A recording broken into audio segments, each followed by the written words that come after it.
Well,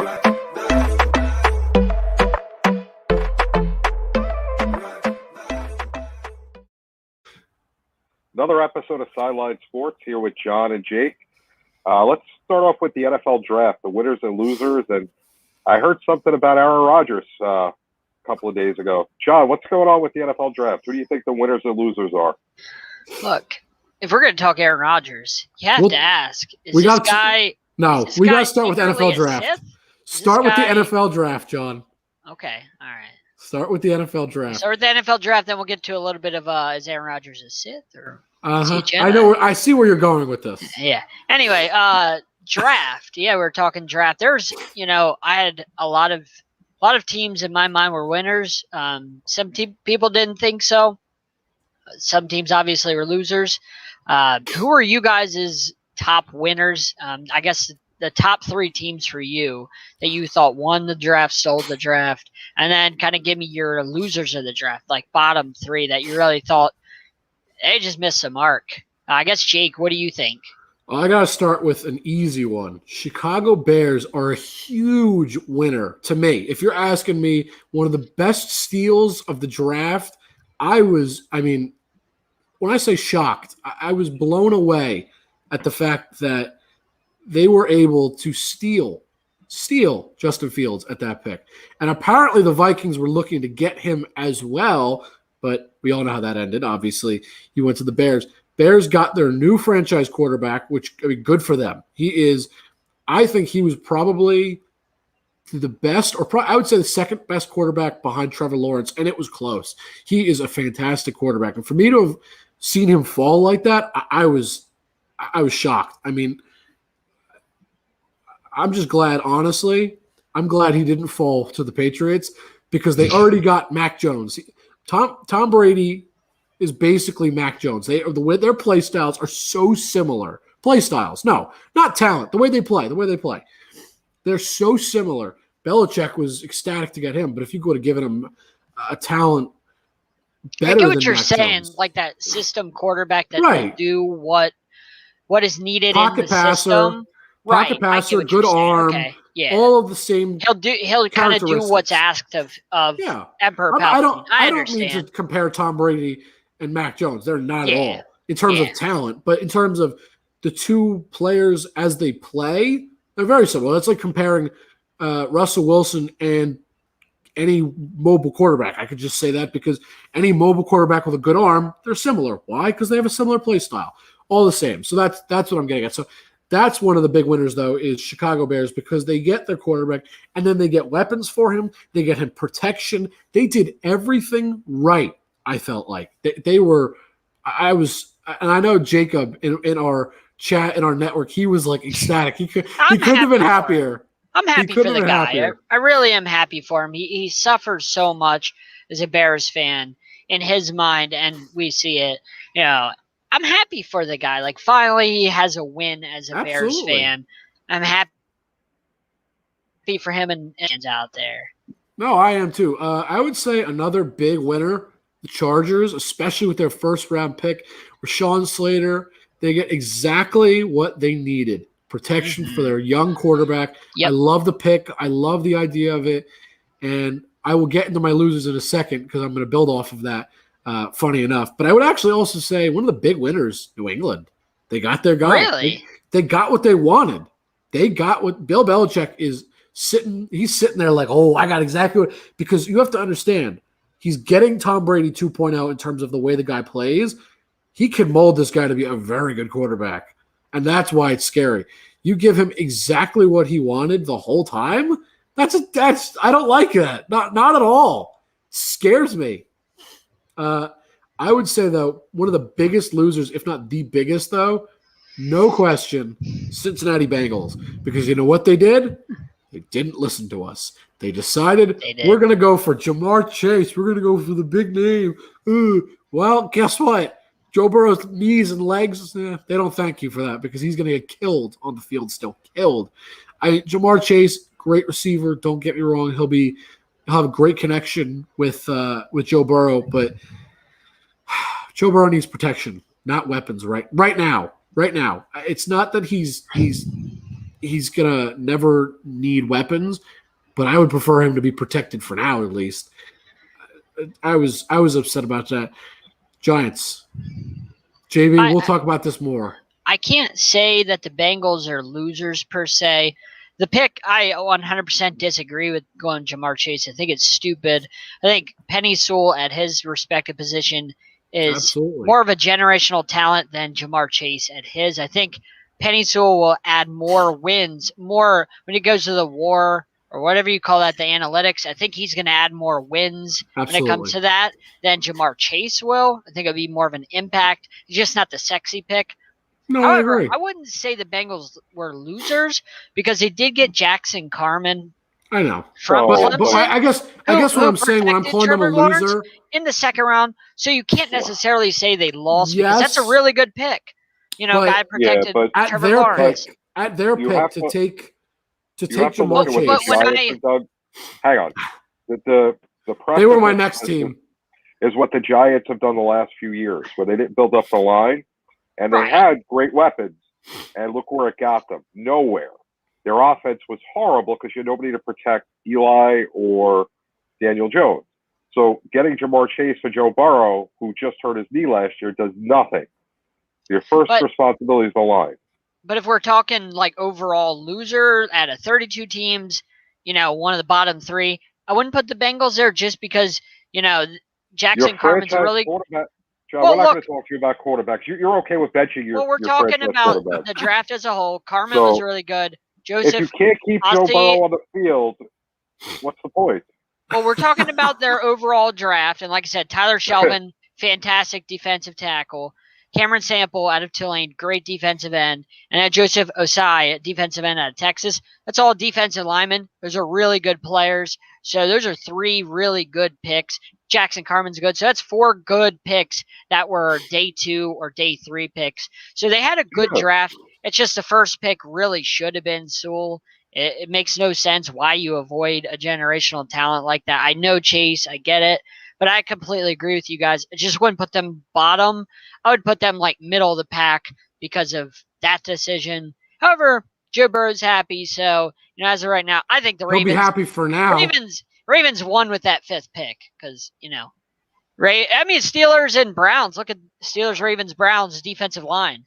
Good luck, you know, not having Sewell to stop T.J. Watt, Exactly. Jadeveon Clowney, or Myles Garrett, or anybody on that Ravens defensive line. Penny Sewell would have been going up against all those studs. So, but I get what you're saying. Agree. Yeah. So But- go on with the rest of your losers. My last loser, I'm just going to say it because JB's going to want to talk about it because he's going to agree. The New York Football Giants, I am convinced that they do not want Daniel Jones to win. They want him to fail. And I don't understand it because Dave Gettleman, as John, you've said so many times, is an egotistical kind of guy. The fact that you do not draft an offensive lineman in the first round and go for a receiver. Didn't I say that last Tuesday? I said he loves the fancy pick. He always agree. does. And it doesn't stop there for the Giants, but that was just like I have to start there because that made me so upset. At least Jamar Chase makes sense because Jamar Chase is an amazing player. And not to cut you off because you're the Giants fan. Okay. But I said this on Thursday. I said, Tony, don't get me wrong. I'm a Florida fan. Tony's a really good player. Not a first round player. But you go, think about this. You go into the draft and you're like, we're going to leave night 1 with some extra picks and Kadarius Toney. That's your plan. You're not going to go one of the great offensive linemen. I get the picks are great, but you're going to leave with Kadarius Toney. That's the best you're going to do when the Eagles got Devonta Smith. The guys at offensive tackle that were taken just after the Giants, there were plenty. Yep. And then it wasn't like, okay, we'll get, Kadarius Toney round 1, and then second round, we'll go and fix our offensive line. No, they go with an outside linebacker. Now, don't get me wrong. I think that is a positional need. I'm happy about that because linebacker / edge rusher is a Giants need, but it's not their biggest. Because then with round 3, they go cornerback, then they go another linebacker, great. Then they go another cornerback. The problem is, if you look at what they drafted, what did they draft? A receiver, 2 corners that they don't necessarily I really need, don't think corner's your issue either. and 2 linebackers / edge rushers. I could have said at least one of those corners should have been an offensive lineman, if not both. Corner is not our biggest problem. Is it a problem? Yes. But is it our biggest? No. How many years have we had problems with the offensive line that we don't address? Longer than I can remember. Year after year, we picked up capital with this great move. And I was happy. It wasn't, the Eagles and Cowboys made a trade which kind of boxed us out of the guy we wanted. Which bothered me that we wanted him in the first place. Did the Cowboys doing that and the Eagles taking Smith make you trade with the Bears? Is that why you traded with the Bears, or do you think that was already? I think that is exactly why. I don't know. Okay. I'm going to disagree with you only because I'm going to say Joe Judge comes from Belichick, and getting a stockpile of picks is the Belichick way, and building the team that way. But when you get the extra picks and you waste them on a receiver that you don't need in the first round, there's just no leadership at the top. And my thing that's is the this. thing that frustrates me about the Giants, and I'll let you go in a second. Yeah. They're old school. They have a lot of what's the word I'm looking for? They stick with their guy way too much. Get rid of Gettleman. Start over. He's not doing anything. The reason I would have said that's why that they probably traded that pick, think about it. If their guy is there at their pick, right? Let's just say, for argument's sake, Devonta Smith is still there. You think the Giants are really trading out of that spot now? No way. They're going to go get Devonta Smith because that's who they wanted. Because he wasn't there, they probably realized their next guy, Kadarius Toney, for whatever reason, which was a reach, I admit. They probably realized, he'll still be there if we trade back a couple spots. And in doing so, we'll gain capital for the next year. We get the second guy we want. And guess what? Let the Bears do what they want. It doesn't matter to them. They don't care. But I can't stand the fact that they go, as John would put, and I agree, the sexy pick. They don't think, let's protect Daniel Jones. Because honestly, when I look at the Giants' offensive weapons, before getting Toney, before him, you got what you just brought in this year alone. You brought in Kenny Golladay and Kyle Rudolph. So you bring in a veteran presence at tight end. I like it. That's helpful. Good blocker, solid tight end if you need him. He's not your sexy tight end, but he's still decent, right? Golladay speaks for himself. Huge pick. Love it. That's one of the best pickups you could get, right? They get their number one guy. Sterling Shepard is your maneuver kind of guy. He's your small, speedy, good hands. That's kind of what Kadarius Toney reminds me of, right? And if you want Toney to be your burner guy, they want him to be Tyreek Hill is what they. We already have Darius Slayton. No, I know. I understand. I'm telling you. I'm not saying that Slayton is Tyreek Hill, because of course he's not. I'm not stupid. I'm not going to say it. But you want to talk about a guy that's fast and who's going to go burn, a secondary player on a route? You already have it. So what does Toney do for you? Well, I get it, the Tyreek Hill type of guy, but the thing is, I like Toney. Like I said, I'm a Florida fan, so I know all about him. But you had guys like Bateman there, who is way far above him. You got Terrence Marshall. You got so many, in my opinion, better receivers at that spot. If you want to take a receiver there, why take Kadarius Toney? I can guarantee Kadarius Toney in the first round, except the Giants. And like I said, that's not a knock on the guy. He's a really talented player. No, but it's a knock on the Giants. Second round worthy. He's not 20th overall worthy. That when you see Micah Parsons and Devonta Smith going in your division that night, you're going to leave with Kadarius Toney to counteract that? I just don't get it. There's better options, and that's what you leave with. As a head scratcher, and it made zero sense. You had guys like Creed Humphrey go in the second round to the Chiefs. Fault to the Chiefs. Could have got Creed Humphrey, who's an amazing center. There's so many good players that the Giants just. Listen, it was a great move to trade the pick, but I after agree that, on that. it fell apart. I agree on that. It gave me such a false hope for that half hour till they when it took Toney. Yeah, it was the Giants are finally doing something right. Okay, good. And then they got Tony, and I was like, damn, they just took 2 steps backwards. Like, I'm ecstatic feel for for the you extra guys. draft capital. Ecstatic for the capital for the next year. Great. Good move. But you wasted this year's pick, so it kind of cancels out. Like, when you think about it like that, great, you got next year's picks, but all right, you kind of wasted this year, so it doesn't really do too much. I mean, sure, I'm excited for next year, but I can't with this team. You broke even. You could have got an excellent lineman or a better wide receiver because you didn't need a wide receiver. As mentioned before, Golladay, Sterling Shepard, Darius Slayton, Kyle Rudolph to go with Evan Ingram. The last thing you needed was a receiver, but leave it up to Dave Gettleman, always stocking up, trying to get the sexy pick. And don't get me wrong. Don't forget Tony is a good pick. Saquon Barkley's in your backfield, too. Don't forget about that guy. Just saying. Another wasted draft pick, though, because we have nobody to block for him. You're right. You know, great pick. Sean Slater, and they completely messed that up. But that's a good point. Want to thank you for allowing the Bears to get the quarterback of the future. So, hey.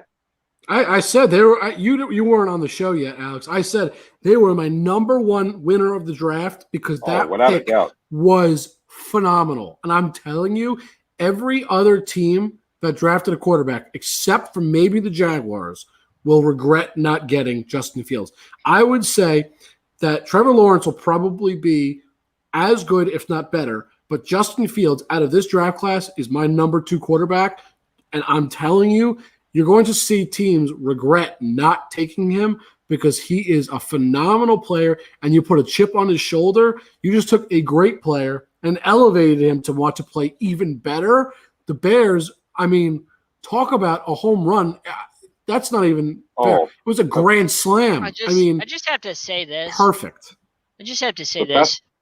Best move of the night was the Bears. Absolutely. And, I loved it. Jets and 49ers, I don't know what the Giants. This is the 3rd time that the Giants stopped Bill Belichick from winning. Because Bill Belichick was going to get Justin Fields. He was going to have his man. If the Giants didn't trade out of that spot, he was going to fall to them when they move up. I guarantee they don't take Jones over Justin Fields. They could have jumped up. He cost Lamar Jackson, so I don't care. He made the trade with Baltimore at the end of the 1st round. So the Giants 3 times have thwarted Bill Belichick. 3 times. Yeah, but he killed Lamar Jackson for us, and that hurt. But that really hurt. Bill Belichick is still sitting very happy because I told you he got a basic carbon copy of Tom Brady in terms of physique, play style, his ability to just be a system quarterback, all of that. He got the same thing, just 20 years later. Brady. But hang on 1 second. More importantly, did you all see Mac Jones walk out? Yes. He looks like the most unathletic person I've ever seen. That's what I'm talking about. What was that? But that's what I mean. Look at Tom Brady. We've all seen his draft day photo. It was terrible. Same thing. But he didn't look like a pot-belly pig. Thank you. He didn't look like a pot-belly pig. That was the funny. worst looking. Didn't look like James Harden in Houston. Vic Ross. It was not a good look. Oh, it was bad. It was funny. I don't want to be biased because people say that I could be biased sometimes. But we all of can the be. Top 5 quarterbacks, I think Mac Jones is the bum. I agree. He's the bum. 100%. Look, he's playing behind an offensive line that all got selected. He had track stars at the wide receiver and tight end spots. He had Najee Harris behind him. I mean, let's be real. He's been surrounded by talent, and now he's going to have to come down to earth and explain that no Obama outfit that he wore in high school to Cam Newton and his teammates. Mac Jones has bum written all over him. The only problem is Mac Jones is going into another great situation, though, because he's got a bajillion weapons. But they don't really have talent. They don't really have that much talent. Compared to having the talent that they had at Alabama, on their respective level, I wouldn't take that talent in New England. I'm a Dolphins fan. I don't fear what New England's doing. No. You got to fear what you have to fear what Buffalo does. You have to fear the Jets are getting better. but you don't have to fear what the Patriots are doing. Patriots are at the bottom right now, in my opinion, on trajectory. John, in terms of weapons, excuse me? They don't have weapons? Yeah, they overpaid for their weapons. Hold on. I didn't ask if they overpaid. I asked, do they have? And they absolutely do. Mac Jones is getting Hunter Henry, one of the best tight ends in the whole league. Can't stay healthy. Jonnu Smith, another very good tight end. Look, I don't think that he deserved the money he got. I think he was overpaid. I agree. He's still a good tight end. That's not a bad thing when your quarterback needs touchdowns. Yeah, well, it doesn't get you first downs. When you have those two together, that's helpful. Okay, and that's just his tight end situation. I'm not talking about the rest of the stupid team. Yeah, okay? please tell me the receivers.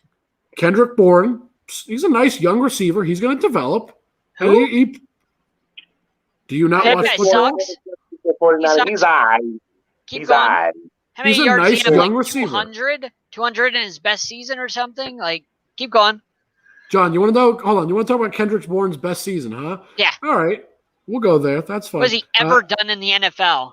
Last season was his best season. And again, he's young, almost 700 yards. Young. And he was playing with Jimmy Garoppolo for part of a season. Not really most of it. Pretty garbage. Next. Aguilar, he's a nice veteran presence. Oh, I've got hands of stone. He's a nice veteran presence. Next. He cannot catch. Why you'd want him, I don't understand. I don't know either, trust me. He's one of the reasons we won that game against the Raiders. Couldn't catch a ball.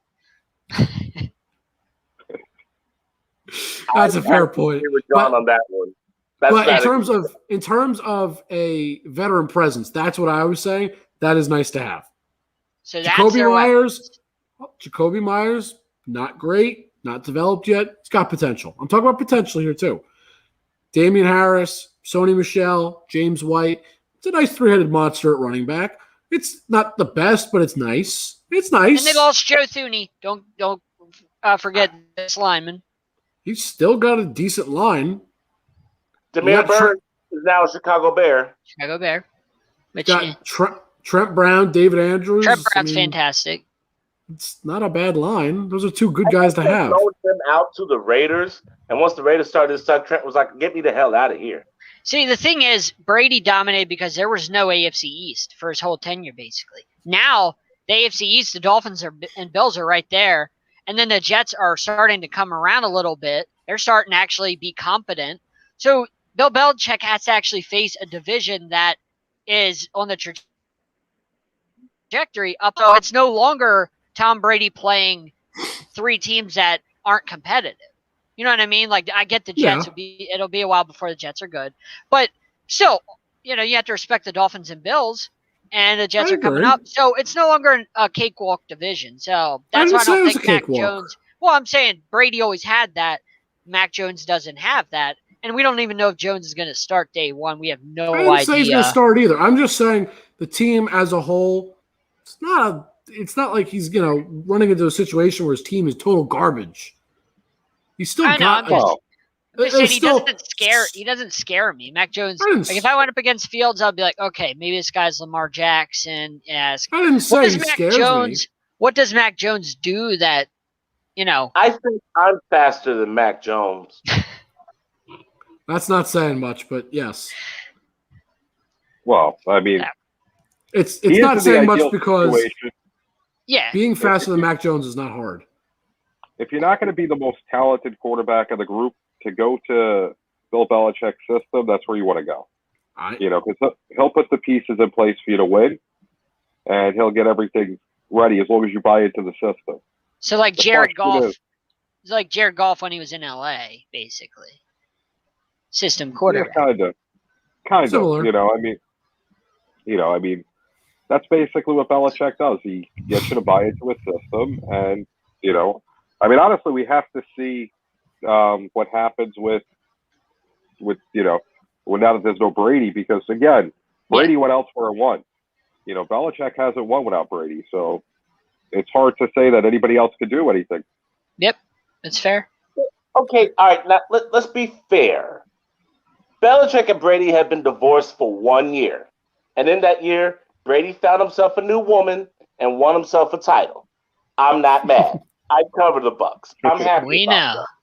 But hell hath no fury like a woman scorned. When your partner leaves you and you see them doing better, oh, hell to the no. It's payback time. And I expect Belichick to come out swinging. I agree with you, but what has he done in his career without Brady? It's hard to judge, first of all, because most of his career was with Brady. I mean, 20 years with Brady. Parcells in New York. Right, but I just wanted to preface it by saying, I wanted to preface it by saying, look, a lot of his career was with Brady, so it is a little bit hard to judge because 20 years of your life is a lot of time in the NFL. So we would need a bigger sample size, right? A little bit, yeah. Oh, I mean, and it's not to take away was... from a point we could make, but I'm just saying you have to keep that in mind. But in New York, look, things looked pretty good when he was working with Parcells, like Alex just said. So we want to talk about the Cleveland Browns. I mean, that's not. Can we talk about something that's relevant? Cleveland, bro, you guys are going to make me write an article about how Cleveland is paper champions. I'm so sick. I was going to say, they're on paper. They look great. Of hearing Cleveland, oh, we're going to do this. Oh, we're going to do that. Cleveland signed this person. Bro, paper champions. Mm-hmm. Show me on the field. I agree. Couple of months. Completely. We'll see. I think it's one of those. It's what happens almost every year, though, right? There's that one team or a couple teams that look so good on paper, but you gotta wait. It's kind of like the Brooklyn Nets, right? Before the season started, they get all their superstars, and we all said this team looks fantastic on paper. Now we all said though, we gotta see how they play together. Now, obviously, having been through most of the season, it's fair to say, yeah, they looked really great. And a regular season, at least, we can just start by saying they looked fantastic. The Browns, again, look great on paper. They proved last season that they could be a really great team. They were a playoff team, and they looked much improved. This year, still the same thing. They still have plenty to prove because if they just regress, then you say, it was a one-year wonder. You know, they looked good for one season. And remember the Jags? The Jags were really good in 2017. Saxonville. One year. Yep. Exactly. But that's exactly my point. So, okay, we'll have to wait and see with that, but hopefully they're good because again, it's like the Knicks in the NBA. It's good to see certain teams do well after a while when they haven't done anything. And I absolutely for the longest time. I'm happy for the Knicks. I mean, they're not winning the title, but they're finally competitive. No, but exactly. They're watching basketball you can watch. They're playing good basketball. I can tell you that firsthand. Absolutely. But I've been saying it for the last month. They're an enjoyable team to watch. They're not going to beat the Nets or the Sixers, but I'll tune into a game to watch them and enjoy it. I will say this. They will get past round one most likely because I think they're probably going to end up matching up against the Hawks. Mm-hmm. So I think they'll have and I'm not saying they're guaranteed to get past round one. I'm saying they have a chance to get past round one. They could be a second round team at least. For Knicks fans, that would be one of the biggest wins of all. Not only did they make the playoffs, they actually got past the first round. So they made a little noise. And look, I'm not saying they will. It's Trae Young is Trae Young. He could take over that whole series, and that could end things. If he's healthy, right? He's still hurt. I'm basing my scenario saying he is. Yeah. I'm saying that he is. He could take over the whole series, and that could end it. If he's not healthy, the Knicks could have a cakewalk at that point. Yeah. It's possible, but they're not making noise. You're right. And look, we will talk about basketball in a little bit, but there's one more thing we got to talk about in the NFL. And I think we all know what it is. It's the bad man himself, Aaron Rodgers, because he's making a lot of noise now. It sounds like he's a Sith more than, then you would think he was a Jedi. He was pretending to be a Jedi. A Sith only deals in absolutes. A Sith only deals in absolutes, John. That's what he's doing. He's saying, I'm only coming back if you fire the GM. He's adding an absolute. He's just whispering lies into the ears of Green Bay fans, Green Bay media, Green Bay players, just whispering these lies, just kind of leaking this stuff out, and then boom, it looks like it's a GM's fault. It looks like it's the organization's fault. Don't get me wrong. I love Rodgers as a player, but come on, man. I get they did you wrong, but didn't the Packers do Brett Favre wrong when they drafted you? Yeah, so here's what I'm going to say. First of all, we're I making wanna all hear these this. jokes. We're making all these jokes. John, you and I are both thinking it. To anybody watching on today, Tuesday, may the 4th be with you. May I the had to 4th make be the. with you. I couldn't not say it. It's Star Wars Day. It's really Star Wars Yes, it week, is. but it had to be said. Anyway, now that I've gotten out of the way, look, I can't say I blame Aaron Rodgers because honestly, there are so many problems with what they've done in this draft. I feel terrible for the guy. Okay, in all his years in Green Bay, you know how many offensive players they've drafted for him? Hang on. Do you realize he gets paid to play football? You feel Absolutely, horrible for him? No. I do. Shut up and play football. If you want to go to a different team, say you want to be traded. He Stop does. being He's How saying many he wants champions- out. How many championship games did he get to? Shut up and win a game. Win an 6. important game before you talk. I That's was all going to say I'm 5. I forgot about this last one. Yeah, 6. The Yeah, guy 1 and 5. choked. It's like He is horrible. Donovan Hold on. McNabb. When it comes 1 to- and Hold 5. on. No, But that's to no be- excuses. There He's a is. loser. If you're not adding weapons for him, it doesn't really help him. Also, I've talked about this. His defense in those games were atrocious. Poor Brett I'm not Favre. good. They didn't add a weapon for Brett Favre in 2005 when they drafted Aaron Rodgers in the first round. Hey, Sometimes guys, you got to win. Look, Jake, they haven't been adding weapons. They've just been supplying them with one of the best offensive lines. Aaron Rodgers never leads the league in getting sacked. He hardly gets touched. Why? They may not be getting him offensive weapons, but they're making sure that the diva stays clean. Bakhtiari gets paid a lot. A lot. You're right. But anyway, Yeah. here's what I wanted. Here's what I wanted to say. I feel like we beat him down a little bit here. No. I'm looking at stats. That's why. I'll be completely honest. I was listening, but I'm like trying to read things. If you look at the defense for Rodgers in his championship games, I'm not making a total excuse for him, but some of these games are a little bit ridiculous. I'm sorry. What's a man supposed to do? Perfect example. 2017, guess what? 44 points scored on the defense. I'm sorry. He shouldn't have to fight with that. He scored 21. In a playoff game, 21 points is generally enough to win. In a regular season game is different. No. Yes, absolutely. No, Absolutely. absolutely not. Absolutely. 21 points, that's 3 scores. That's Yeah. 3 scores. That's Now, 3 let's look touchdowns. at the recent trend of the NFL. Bro, Tampa Bay averaged about 30 points in the playoffs. The year before that, Kansas City was averaging about 35 points in the playoffs. Right. But what's the the- common thread with those teams? Juggernaut offense. But shouldn't their Packers be a juggernaut too? I mean, Devontae If they- Adams, Aaron Jones, Aaron Rodgers, that line, like Right. Matt But if I LaFleur's give you both supposed of to be those really- teams, they have great receivers, a great quarterback, and great running backs, and great offensive line.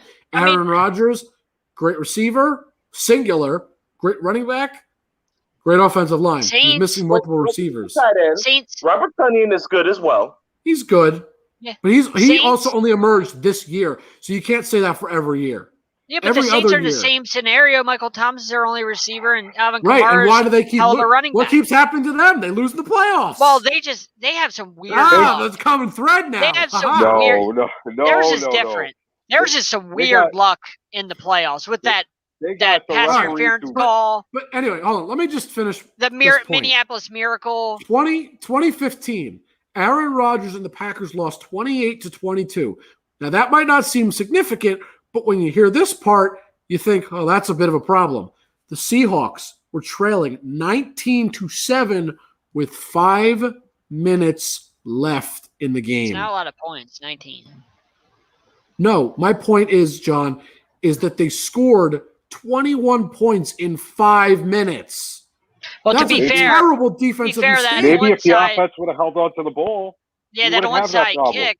That It onside It kick doesn't was matter. the You, game. hold on. Kick, You're what making an are you talking excuse for a about, Dave? defense to give up 3 touchdowns in 5 minutes? Well, the If onside someone kick had the called. ball, You gotta shoot the ball a little onside bit. kick, we wouldn't be having this conversation. I don't care. Well, then My what point still happened? stands. I understand. My point still stands, though. Even 1 with and the 5. uns- 1 and What? 5. 1 and 5. There's no point.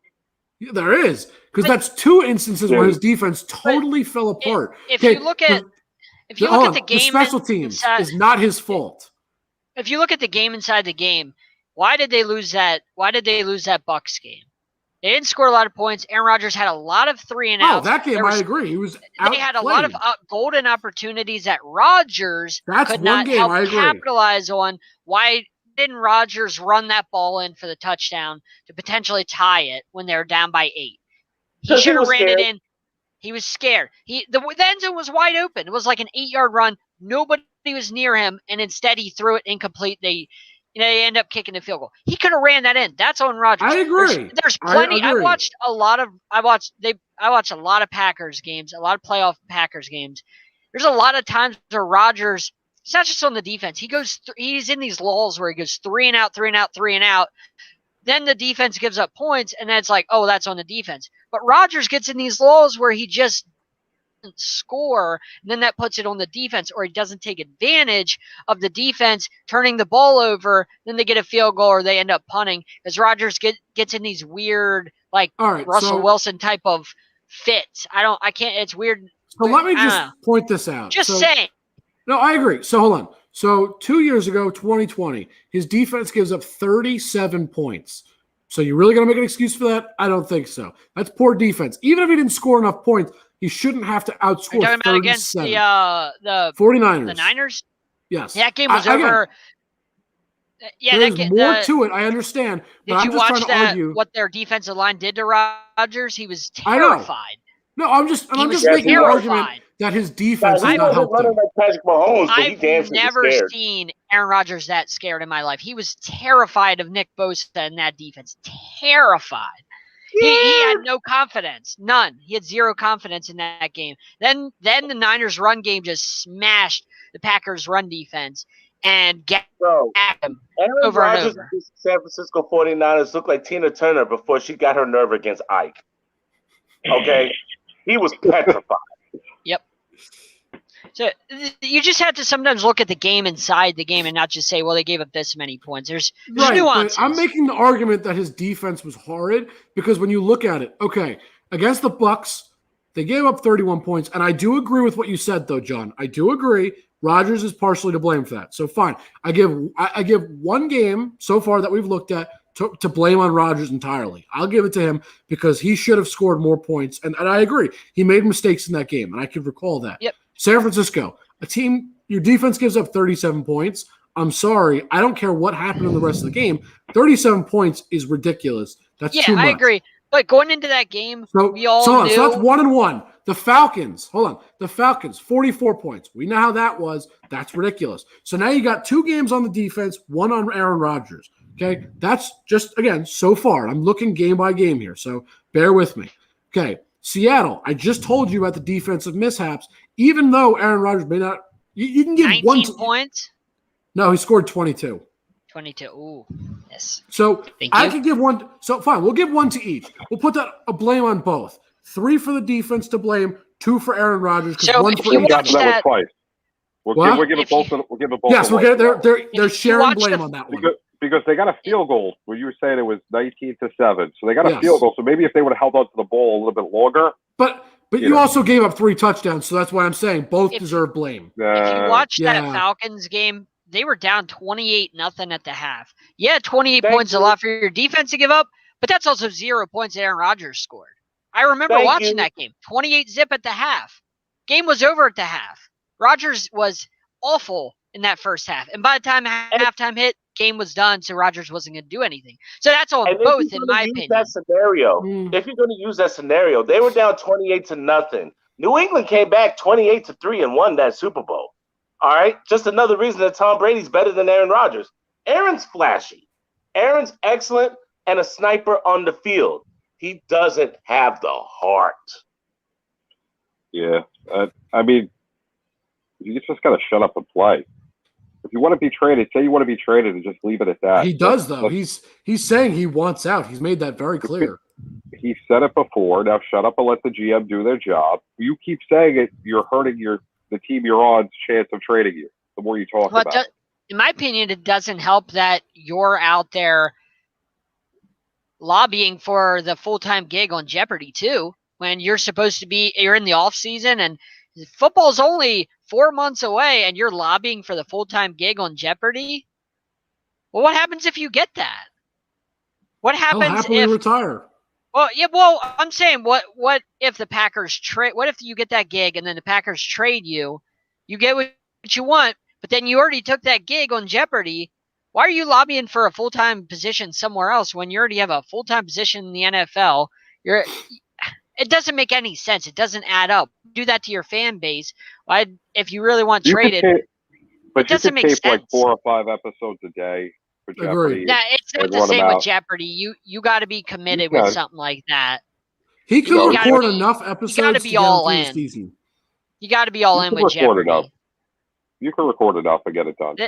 They'll go. In my opinion, they would go to Ken Jennings. If you're not going to be there every day and be all in like that, I think they should go to him anyway. But that's like an irrelevant conversation. My point is, why lobby for a full-time gig on a game show? He's a spoiled. Exactly. Flashy wannabe who's wanted 5 in championship games. A diva, bro. He had Danica Patrick, who's got a body of a 16-year-old boy. Divorced his family. Olivia Nunn, who was sexually frustrated and confused after dating that man. Now he's dating a chick who wants to make all the calls, who was hated at the Kentucky Derby for wearing the wrong damn hat. Bro, Aaron Rodgers is all about drama. I'm not saying he's not skilled. I'm not saying he doesn't have that it factor. And I'm not saying he's not a Hall of Famer. What I am saying is that some women aren't worth the hassle. Yep. All I want to say is this, though. He has all the right to be upset because there are a couple things that have happened that I would be pissed too, and I think any reasonable person would be. They didn't get him any help in all his years. And most importantly, you know the one offensive player they've drafted since he got into Green Bay? You know who it was? A replacement. And more importantly, when you look at the recent draft, hold on. Here's the thing that I was bothered by, though. Look at other teams that drafted a quarterback. Perfect example, the 49ers. They called Jimmy Garoppolo and said, hey, we are drafting another quarterback. We're letting you know. Other teams have done that throughout the years. Why that's important is Aaron Rodgers is he's the face of the franchise, and he has been for so long. The least you could do is say, hey, we're going to draft another quarterback just to give you a heads up. We'd like for you to help mentor him, or however the conversation goes down. The least you could do is show him a little bit of respect. Let's play a little bit of Would You Rather. Would you rather have Devontae Adams or would you rather have David Patton? I think I'd want Devontae Adams. Would you rather have Aaron Jones or Kevin Falk? I think I'd want Aaron Jones. Okay. Would you want James Jones? Or would you want I don't know. Troy Brown. I think I'd want Jones. Jones led the NFL in touchdowns at one point, right? At one point. Yeah. I don't think Troy Brown did that. See, Tom Brady won with guys like David Patton, Kevin Falk, guys that never have any business being on any team. Not very good players. Brown, not a great player. But the difference Aaron is Brady Rodgers got weapons given to him at least. They tried to give him something. David Patton? Who's Kevin Falk? He won Super Bowls with Kevin Falk, not Aaron Jones, not Devontae Adams. He won with Kevin Falk and David Patton. Like, come on. Those guys shouldn't even be on rosters. But the Patriots made them work. Tom Brady won with them. He didn't complain that he had Kevin Falk all those years. He didn't complain that he had all these running backs that nobody else would use ever. He never complained once about his weapons. He just went out there, did his job, and won 6 Super Bowls with the Pats. Yeah, they eventually got him Randy Moss. They didn't win a Super Bowl with him. But he had guys like David Patton most of his career, and he won 6 Super Bowls. Or Aaron Rodgers is complaining because they don't get him enough help. Just go out there and do your job and let the pieces fall where they may. That's what I say. Here's another thing. You know how we constantly hear about, well, he signed a contract, he should fulfill the contract. I heard that over Deshaun Watson. I've heard that a lot of disgruntled players who don't look like Aaron Rodgers. Now all of a sudden, I see these clowns posting on social media, free Aaron Rodgers, free Aaron. No. Aaron Rodgers is one of the highly paid quarterbacks. They've done a lot to supplement and help Aaron Rodgers. David Bakhtiari, Ryan Bulaga, who was gone, they replaced him. They got him some help on defense with the Smith brothers. They're not really brothers, but you know what I mean. They're brothers. Take it how you want to. Jair Alexander, AJ Hawk. Remember? And guess how that panned out? Hold on. How has that defense panned out for you? They tried to draft great players. Clay Matthews. They tried to draft these great players for him. Clinton Dix. They tried to draft these great players to make that defense work to help the team get better. They've really tried to draft a lot of different great players like that to help the team out. And how'd that work out? It's not their fault that Aaron Rodgers is choked in 5 out of 6 championship games. Hold on. So giving up 40 or 35 plus points is Aaron Rodgers' fault? Jake, you get to the game, you got to win the game. Hold on. Got to win. So Tom Brady has his team give up 35 plus points. You going to blame him? No, you're going to blame the defense. Tom Brady's won 6 Super Bowls with nothing. The whole team. That's not true. He has not won with nothing, John. Excuse you. He won with one of the greatest coaches of all time. Excuse you. And I'm going to agree with Alex on this. You know, people say about every other quarterback, you know, you're getting paid. Same thing with Aaron Rodgers. Shut up and play. Said it to Russell Wilson when Russell Wilson did the same thing. Well, because I will say this. You know this. I do not say that about anybody. I get it. No, we didn't say you. We're just saying I'm just saying, like, I'm not one of those people. We all agree with that. He said it once. That was fine. I have no problem with a guy saying one time you want to get traded. You don't bring it up again. Now, once you say it, you go to the GM. It's up to the GM to make the move. He's demanding the GM get fired. Otherwise, he'll retire. Yep. Who does that? I wouldn't want him to be my quarterback after that. I could care less how good he is. I think that's a bit of a ploy. I don't think he really would actually retire. That's just a personal opinion. I'm not saying it makes him look good for saying that. He's the one person that he's the one look good. No, it doesn't. He's the one player in the NFL I think is petty enough to do it. He's the one player that I could see is petty enough. He's petty. I don't think he would do that. I really don't.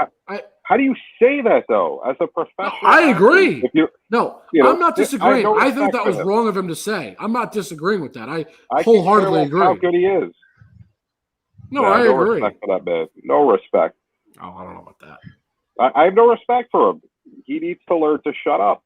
Maybe he shut up for how many years? Maybe he should get cut. He shut up for how many years? Because he can't win. Who wants to hear from him? You're not cutting Aaron Rodgers. And the only reason he got to a Super Bowl was he played Jay Cutler's Bears, and Jay Cutler ended up sitting out because he got hurt, and then he was too wimpy to come back in. So Aaron Rodgers played a backup quarterback in the NFC Championship game and won. Jay Cutler didn't even have the stones to come back in. B.J. Raji bailed his ass out. That's the only time he got to a Super Bowl. A Jay Cutler-less Bears. Okay. And we let him in. The Bears were the number 1 seed, and we were dumb enough to let them in. Jake, usually I agree with you. On this topic, you're way off, man. Hey, I'm glad to be the lone wolf. I'm fine with that. I can handle it. Wow. I can handle it. You know, this last week, people have been showing a lot of sensitivity. I mean, a lot of sensitivity. From the draft night to Aaron Rodgers to the sports arena to say what again. People and sensitivity just go hand in hand. It's like, if you can't handle the truth, or if you can't handle someone calling you out from your version of the truth, seek Jesus. Look, Aaron. They got you Amari Rodgers, someone from Clemson, rated higher than Devontae Adams on the draft board, so they got you another weapon. You have weapons galore in Green Bay. Aaron Jones, A.J. Dillon, Robert Tonyan, some other bum that you're not utilizing from Texas A&M at the tight end position, Devontae Adams, Marquez Valdez-Scantling. I just mentioned Rodgers and Alan Lazard. You have weapons. You're in the NFC North. Well, so, Okay, Minnesota, offense good, defense bad. Detroit. Do you remember when Peyton Manning made? Do you remember when Peyton Manning made Pierre Garçon a thing? Because nobody ever heard of Pierre Garçon. Peyton Manning made him a thing. That was all Peyton Manning. And then Austin Collie. Do you remember that guy? I remember Austin Collie. Nobody ever would have thought Austin Collie was a thing. The Patriots tried to make him a thing. Didn't work. Did I work? Peyton Manning. Sometimes these great players elevate other great players into being great players or really good players. It's what Peyton Manning did. That's what Tom Brady did. Rodgers can't seem to do that with his receiving core. Except Devontae Adams, everybody else, he can't elevate. Just saying. Sometimes these players make the other players around them better. Look at Russell Wilson. He's made guys like Tyler Lockett. Who was that? Doug Baldwin. Who was that? He made these guys really good. So just think about that. It's fine. I got nothing else to say because Peyton Manning also made Julius Thomas a big name. Yeah. Crap in his pants, Julius Thomas. That guy ran like he just got done going number 2 like Lamar Jackson.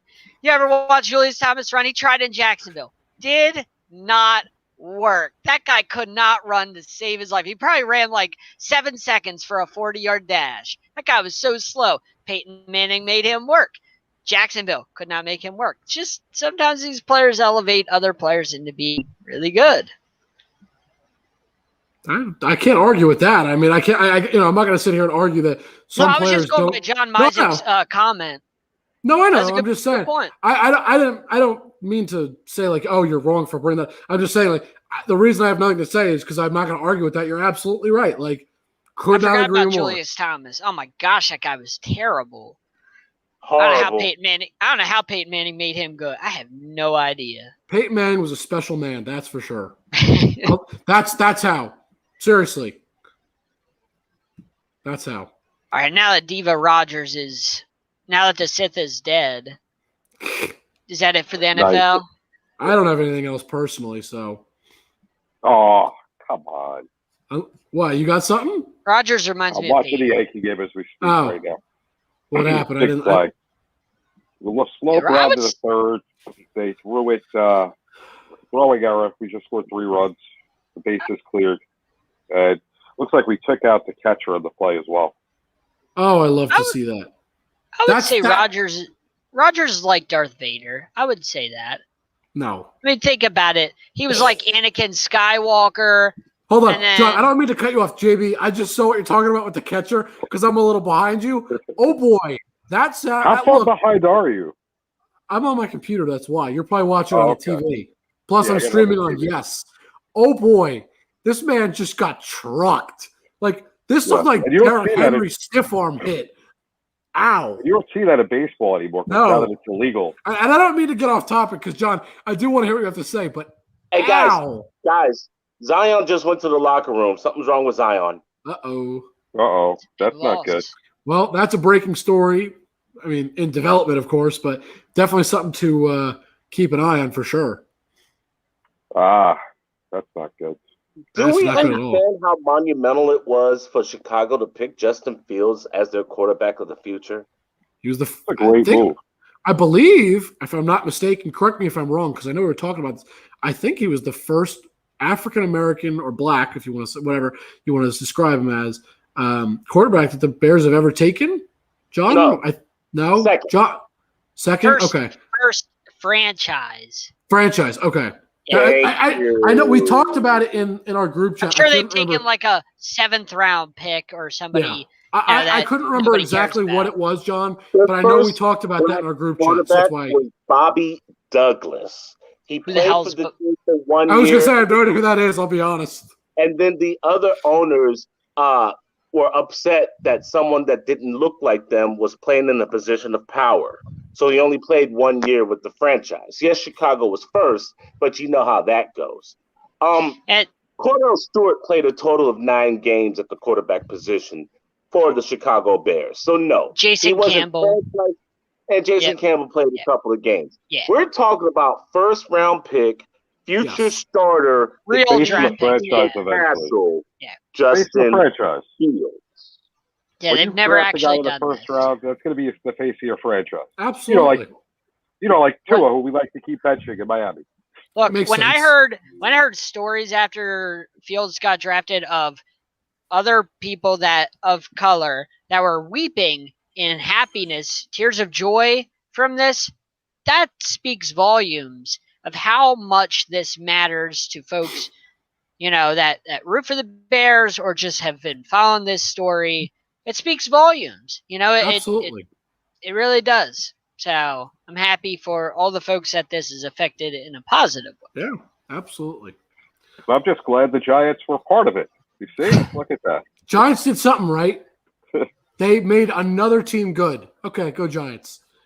Hey, well, we're not going to be good for a few years anyway. Why not help somebody else out?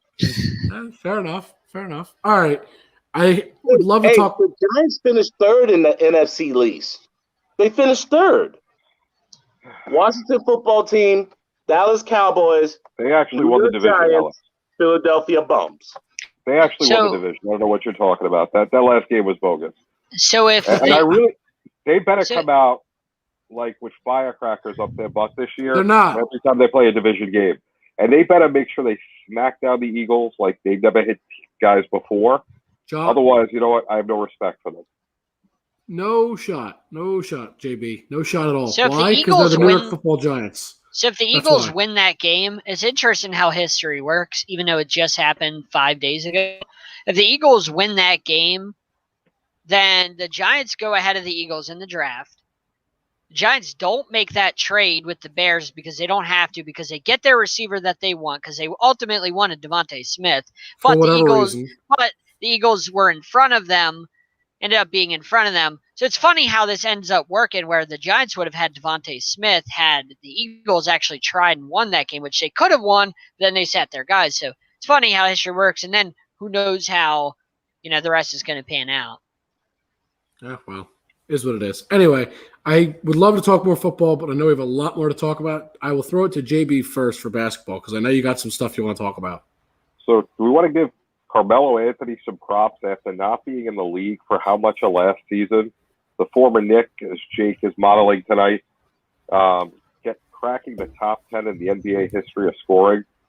How great was that to see? Jake, you want to talk about that? I know you're a big fan of his. I was ecstatic. Look, I said before the show, I brought it up to you.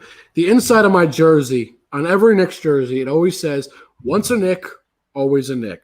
That's how I always look at Carmelo Anthony. He was a Knick for a long. No, he was a Knick for a long time. He did a lot for this franchise. He killed brought it. us to the. That is so not true. He brought us our last winning season before this season, because now this season the Knicks have clinched a winning record. But the last time that they were relevant even was 2013. Who was leading the charge? Carmelo Anthony. So he has done plenty for this franchise. Okay. The last time you were relevant was Jeremy Lin. Last time you were really relevant was Jeremy Lin. If you remember Lin's sanity, that's when you were actually relevant. Nobody cared in 2013 about the Knicks. Nobody took him serious. Nobody took him serious. When Lin's sanity was there, that was a worldwide phenomenon. That's when they were relevant. When they were worldwide because of Lin's sanity. I remember that like it was yesterday. They made the playoffs. They were actually in, I think they played in the conference finals, if I'm not mistaken. No. I'm pretty sure they did. Oh. Are you sure about that, John? Because I'm pretty sure they did. Yep. I have a feeling, John, you're going to be wrong. They didn't play the Heat. They did not play the Heat in the conference finals. No, they did not play the Heat in the conference finals. You're wrong on this one, John. I'm not John. I'm Jake, but yeah. Now that we cleared that up, because I believe we played the semifinals. It was the Celtics. Pacers. I believe we played Pacers. Okay, we played the Pacers in the anyway. Finals. Point is, they were actually decent. You're getting away from my point here. Carmelo Anthony, Hall of Famer, no question. No. You want to argue it? Maybe not first ballot Hall of Famer. I didn't say first ballot. I said Hall of Famer. All I'm going to say is I love what you just did. Not many people will realize. He's not a Hall of Famer.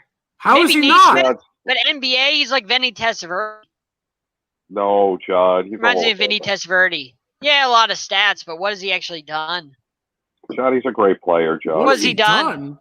What has he done? John, he's a great offensive player, John. Oh, wow. What has he done?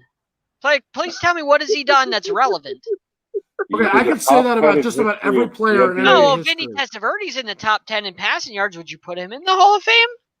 You can't do that because if you go back to the NFL, Oh, okay. you can't compare stats in a different era, John. Oh, you can't compare stats, even though stats are stats. I'm confused. Please tell me, Different JB. game. The NFL is a different game, John. Okay. The NFL is okay. a totally different monster. Thank you. I These are was not on- the stats you're looking. These are not the stats you're looking for.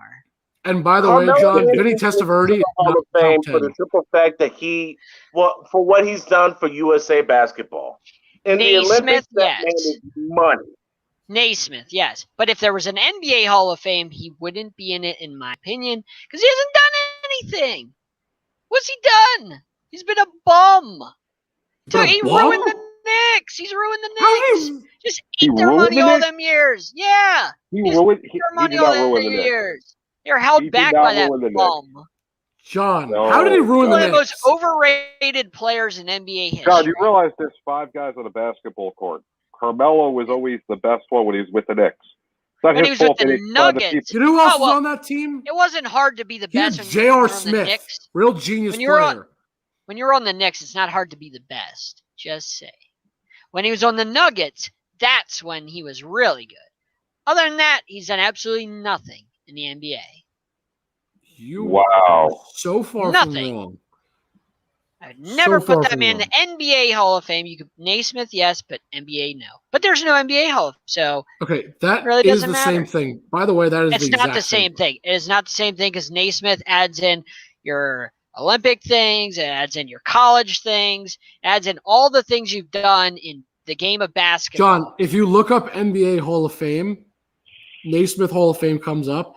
It's the NBA Right. Hall of Fame, But I'm as saying- well as other things. But But it is the NBA's Hall of Fame is the Naismith. That's But what that NBA is. would be, to me, specifically NBA. That's it. Nothing else. You don't count anything else. Okay, That's John, what it would that's be. like saying we have a football Hall of Fame and the NFL shares it with college. It's still the NFL Hall of Fame because But you're your being college inducted as stats an don't NFL. get added in. Your college stats They- aren't. You see what I mean? College I don't care. College gets added in to the Naismith. Your college stuff gets added in to what People you've really done. don't care about that much, though. It's I'm just really- saying, if there was an NBA Hall of Fame specifically, he'd still just be NBA, in it. he would not be in. He's Vinny How- Testaverde. He's Vinny not. Testaverde. That's what he is. He is so not. But okay. Yeah, He that's a doesn't even. horrible He doesn't comparison. compare to Dwayne Wade. He doesn't compare to LeBron James. Doesn't even Hold come on. close. You cannot Hang on, hang on. compare. Doesn't hang even on, come close. That's an extremely unfair argument to make. It's not unfair. You be in this Yes, draft it class, is. you get put in that boat. That's not his draft class. I'd first of send all. him off on the life raft. Good luck. You go Wow. off on the life raft. Damn. You're not staying on this boat. John, You don't you're- even. you're You don't get to scaring me. swim. You don't get to swim on this yacht of Dwayne Wade, LeBron James, and all these guys. You go off on your life You're right. raft. You're right. He didn't pick his dream team. You are correct. Try again. Next. He should have Jack- stayed on Denver, man. He should have stayed on Denver. John, There's just so you nothing after know. that. Okay, so Yeah, John, that's- you think he I wasn't really want to as- hear hold on. Alex's point because he Hold on. looks like he's fuming back there. John, you don't think he was as good on the Knicks? Just to give you his average per game throughout his time on the Nuggets and the Knicks. 8 seasons with the Nuggets, 7 seasons with the Knicks. Nuggets, points per game, 24.8. Points per game with the Knicks, 24.7. Ooh, 0.1 Do you remember the points per Nuggets game years? difference. Wow, what a big difference. Do you Okay. rem- And Do wait, you remember on. the Nuggets stop, years? stop for 1 second. If you Hold on. have a chance to go play in the greatest arena in the world, to play basketball, you're not going to take that chance to go to Madison Avenue and make money for your family? Don't ever He's fault a already guy for making doing a that. lot of money. Don't give me that argument. They're already Yeah, making that's millions that's and millions. called Don't legacy, give me John. that. That's called Don't legacy. make that If you argument. could do it at the biggest stage in the world, that's called the legacy. Why would you want to be Exactly. in Denver when you can I play it think for the Knicks? You proved my point. Do you hold remember on, when John. he had? Hold on, Hold on. John, let me finish Do what I you was saying. remember though. when he had a chance to leave the Knicks and go to better teams and he chose to stay because he was going to get the max contract. So he chose the max contract, the max amount of money, instead of going to a winning team, potentially going for a championship. He's like, I want to stay and eat all this money. Let me finish what I was saying. So his points per game was 0.1 difference, not in any way significant. His rebounds per game, 6.3 per game with the Nuggets, 7.0 per game with the Knicks. His rebounds went up. Okay, great. So his numbers are staying good. His assists per game, 3.1 with the Nuggets, 3.2 with the Knicks. Again, same exact number, basically. His steals per game, it went from 1.1 to 1.0. Again, same thing. Blocks, 0.5 and 0.5 for both. The point I'm making here is his stats in both of his major spots in his career. 8 seasons with the Nuggets, 7 seasons with the Knicks. His stats were nearly identical. So how can you say he wasn't as good with the Knicks? He was the same player. Do you remember when Kevin Love was good on the Timberwolves, and then he went to the Cavs, and he wasn't quite the same player? LeBron James, I guarantee you his stats would reflect the difference. Because sometimes when you're on a bad team, you can stat pad because you're the only guy there. There was nothing else in. Cleveland wasn't a good team just because he went and LeBron was there. You got to think he was playing. But I'm saying Kevin Love stat padded on the Timberwolves, and he looked better than he actually was. Is my point. He's not that good of a player. He ended up showing you what he really is on the Cavs. He's not that good of a player. He just stat padded Wolves. No, he just played a much lesser role with the Cavs because LeBron was taking over, because obviously that was his team. And oh, by the way, let's not forget Kyrie was also there. It's you can't compare that because in both situations, Carmelo was the number one guy. He's also a lot older now, John, at a different point of his career. Okay. Exactly. Gotcha. Okay. Kevin Love is 32. What's that matter? Everything comes into play, John. Not everybody is LeBron that can play well into their upper 30s the way they play. That's an anomaly. That doesn't happen. Plenty of players play great at 32. Plenty of players play great. 32 is not a death sentence, especially not this day and age. It's not a death sentence. Just to put in perspective, player is good at 32. Hold on. Perspective. So LeBron left. Or rather, we'll just take last season when LeBron, I know for a fact, was not there. Okay, LeBron wasn't there last year. Guess what? He still averaged what he'd been averaging for the past few years, which is approximately 17 to 17.5 points per game. From 2018 to 2020, like those few seasons, he averaged the same amount of points essentially. Okay, so you want to talk about that? You want to talk about his assist? His assists actually went up to over 3.3 assists per game. Excuse me. His rebounds per game stayed at about where it is, approximately 10. In 18, it was 9.3. In 18-19, it was 10.9. In 19-20, it was 9.8. So it's it's a range, but it's approximate. So you want to keep going. His stats didn't really change. He's older. He's 32. Obviously, he's getting older. It's just going to happen. His numbers are taking a dip. That's what happens. But guess what? To your point, when LeBron wasn't there, he was still doing pretty okay between the ages of 29 and 31. So for 3 years of his life, about the same. So has Kevin Love made any impact on the Cavs since LeBron left? Hell no. But that's not what we're arguing. Do you remember that the other day when he rolled a ball in bounds and gave the other team a 3-pointer? Hold on, Kevin Love, is that what we're talking about? Is that what we're arguing? Well, Are we no, arguing? I'm just saying. Do you remember that guy? That Kevin Love? So we're going to take one play out of a whole season, and we're going to say he's garbage because he's in the NBA and we're not. But that does not make you a good player. Just because you're in the NBA does not make you a good player. It makes you a pretty good player to make the NBA. No, it does not. The first thing is getting to the NBA automatically makes you a good player. No, I disagree. So, John, is he a great player? Hold on. Not. Let me say this. He may not be to make the NBA, you have to be a great player. You cannot argue that because I guarantee you the NBA is some of the best players in the world. Now compared to not all.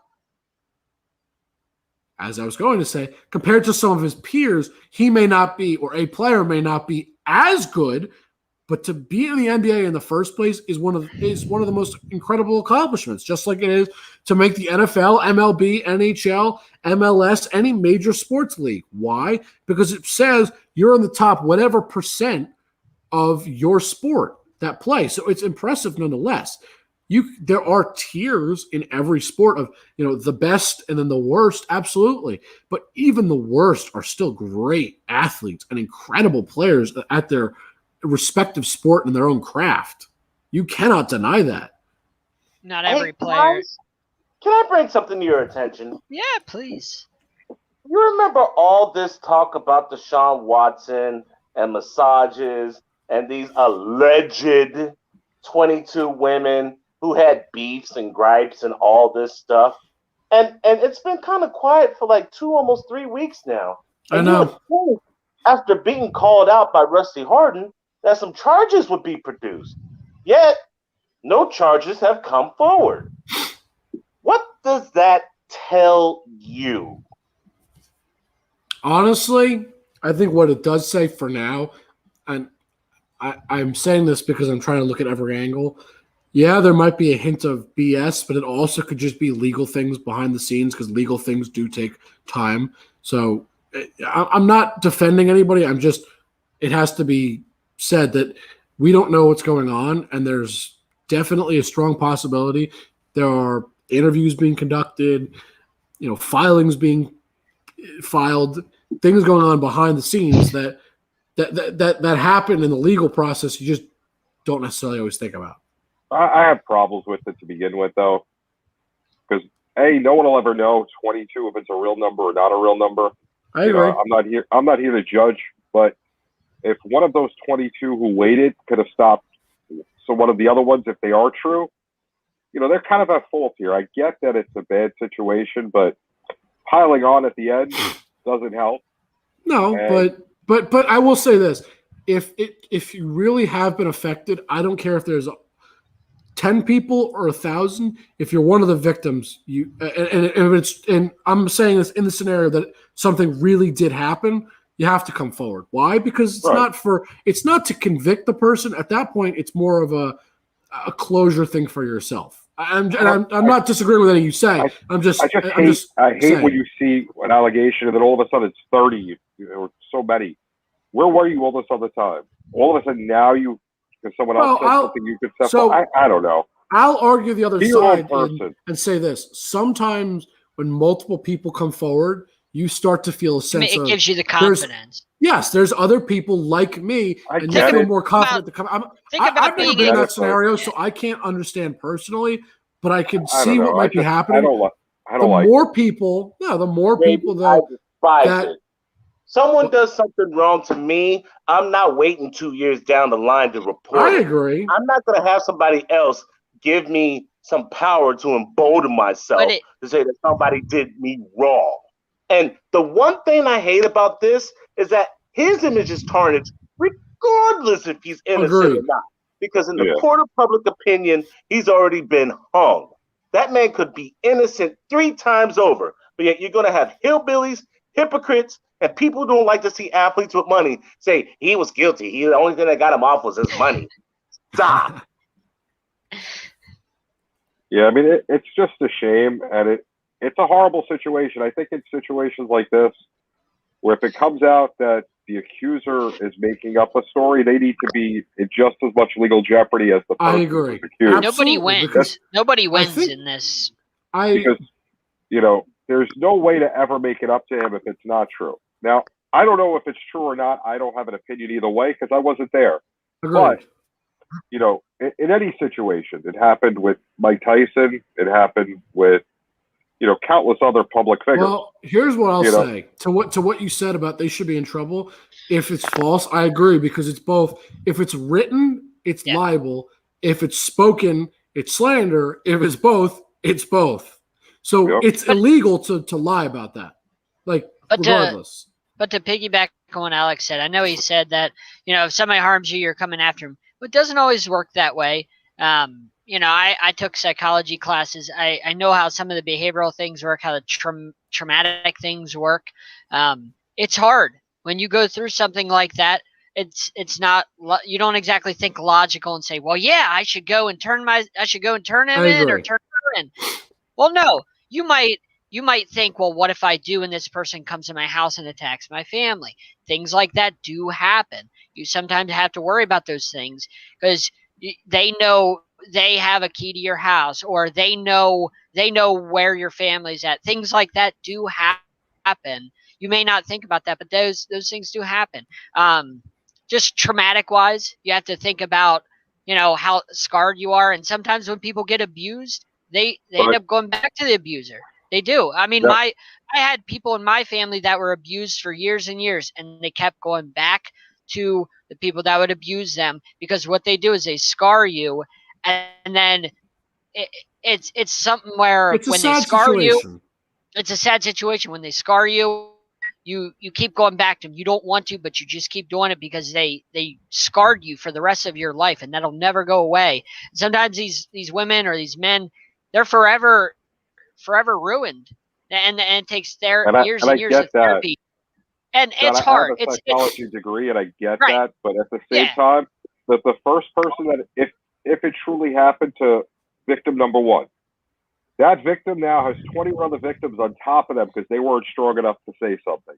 That's the problem with it, and that's why it's inexcusable not to come forward. Yeah. It's inexcusable.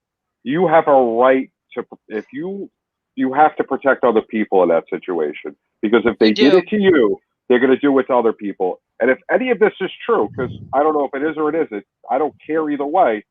There's 21 other people behind it now accusing him of doing this. So, but that's what I said. Like, you might not always think. Was it bad enough? Was it bad enough that it happened to you, or now the trauma, the fact that you just made 21 other people go through what you went through? Which do you think in the long run? That's what I'm saying. There might not be logic in there because they can't stop thinking about somebody doing that heinous act to them, and that's all they think about all day, every day. It can be traumatizing. And it is. It can be traumatizing where that's all about the rest of your life. And it may sound a lot, but that's true. Those things do happen, and you can't think logically because it's like you relive those things every day. Because I stopped following it because, to be honest with you, he's a football player. I care about what he's done on the football field. It's not like the Ray Rice thing where there was video of it. Is there any civil lawsuits yet in this? Because if there are, I'm done with whoever did that. Because to me, it's not about money. But didn't it start as a civil lawsuit? And then I believe there was somebody that wanted to file a criminal. And then somebody dropped one of the cases, I believe.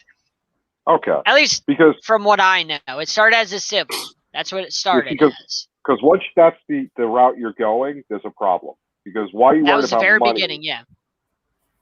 That's the problem. Why are you worried about money in that situation? What is money going to do to fix what happened? Well, money that's the first thing. Back the path.